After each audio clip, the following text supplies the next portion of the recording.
ابو مسلمہ سعید بن یزید ازدی نے انس بن مالک رضی اللہ تعالیٰ عنہ سے پوچھا کہ کیا نبی کریم صلی اللہ علیہ وآلہ وسلم اپنی جوتیاں پہن کر نماز پڑھتے تھے؟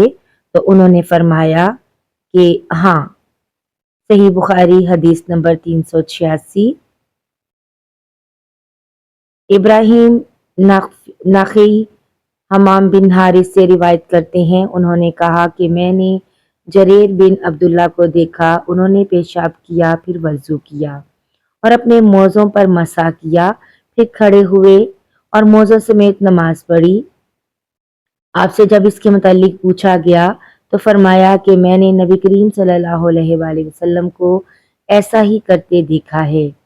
ابراہیم نخعی نے کہا کہ یہ حدیث لوگوں کی نظر میں بہت پسندیدہ تھی کیونکہ جریر رضی اللہ تعالیٰ عنہ آخر میں اسلام لائے تھے۔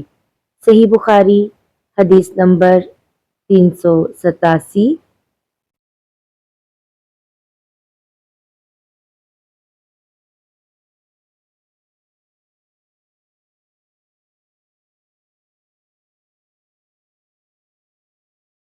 مغیرہ بن شعبہ کہتے ہیں کہ میں نے نبی کریم صلی اللہ علیہ وآلہ وسلم کو وضو کرایا، آپ نے اپنے موزوں پر مسح کیا اور نماز پڑھی۔ صحیح بخاری حدیث نمبر 388۔ حضرت حذیفہ رضی اللہ تعالیٰ عنہ نے ایک شخص کو دیکھا جو رکوع اور سجدہ پوری طرح نہیں کرتا تھا۔ جب اس نے اپنی نماز پوری کر لی تو حذیفہ رضی اللہ تعالیٰ عنہ نے فرمایا کہ تم نے نماز ہی نہیں پڑھی۔ ابو وائل راوی نے کہا میں خیال کرتا ہوں کہ حضرت حذیفہ رضی اللہ تعالیٰ عنہ نے یہ بھی فرمایا کہ اگر تو ایسی ہی نماز پر مر جاتا تو حضرت صلی اللہ علیہ وآلہ وسلم کی سنت پر نہیں مرتا۔ صحیح بخاری حدیث نمبر 389۔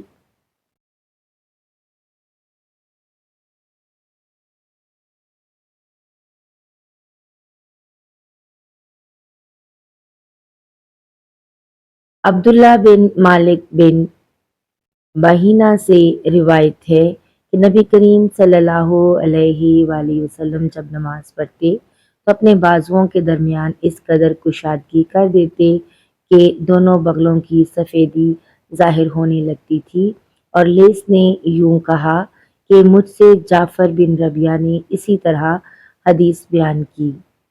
صحیح بخاری حدیث نمبر 390۔ ملتے ہیں ایک نئی ویڈیو میں، تب تک اپنا بہت سا خیال رکھیے گا اور دعاؤں میں یاد رکھیے گا۔ اللہ حافظ۔